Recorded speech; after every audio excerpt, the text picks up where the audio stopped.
Hi baby. ജീവിതത്തിൽ വിജയിക്കാൻ self responsibility എന്ന് പറയുന്നത് it's very important things.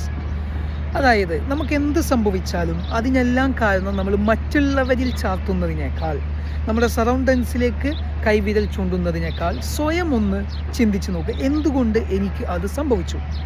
What is A fault in that case in my life. എൻ്റെ ജീവിതത്തിൽ എന്ത് ഫോൾട്ട് ഉള്ളത് കൊണ്ടാണ് എനിക്കത് സംഭവിച്ചത്. ചുരുക്കി പറഞ്ഞാൽ എനിക്ക് ജോലി നഷ്ടപ്പെട്ടു, അല്ലെങ്കിൽ നമുക്ക് എന്തോ പെട്ടെന്ന് സംഭവിച്ചാൽ നമ്മൾ അപ്പോഴും എന്താ പറയുക, അത് എൻ്റെ കമ്പനി അങ്ങനെ തീരുമാനിച്ചു, അല്ലെങ്കിൽ എൻ്റെ പുതിയ മാനേജർ അങ്ങനെ മാറ്റി, അല്ലെങ്കിൽ എൻ്റെ എന്താ പറയുക കൊളീഗ്സ് കാരണമാണ്. അങ്ങനെ എന്തിനും ഏതിനും നമ്മളിലുണ്ടാകുന്ന ഇമ്പാക്റ്റുകളെ മറ്റുള്ളവരിലേക്ക് ചാർത്താൻ ശ്രമിക്കാതെ എന്തുകൊണ്ട് സംഭവിച്ചു, എനിക്ക് എന്താണ് പ്രശ്നം, എൻ്റെ ജോബിൽ എന്തായിരുന്നു എൻ്റെ പ്രശ്നം, അല്ലെങ്കിൽ എൻ്റെ സെയിൽസിൽ എന്തായിരുന്നു പ്രശ്നം, അല്ലെങ്കിൽ എൻ്റെ ബിസിനസ്സിൽ എന്തായിരുന്നു പ്രശ്നം, ഇങ്ങനെ ഏതിലും മറ്റുള്ളവരെക്കാൾ നമ്മൾ ആദ്യം നമ്മുടെ ഉള്ളിലേക്ക് നോക്കി എന്താണോ നമ്മുടെ തെറ്റ്, അതുമായി ബന്ധപ്പെട്ട സെൽഫ് റെസ്പോൺസിബിലിറ്റി ഏറ്റെടുത്ത് ആ പ്രോബ്ലം സോൾവ് ചെയ്ത് കഴിഞ്ഞാൽ you will become a better personality in the future section, the next section.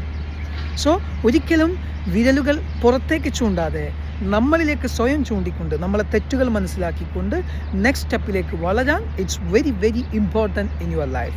So self responsibility taking, it's very important for a successful person. So enjoy the life, happy, safe, happy mindset. Take care. Bye.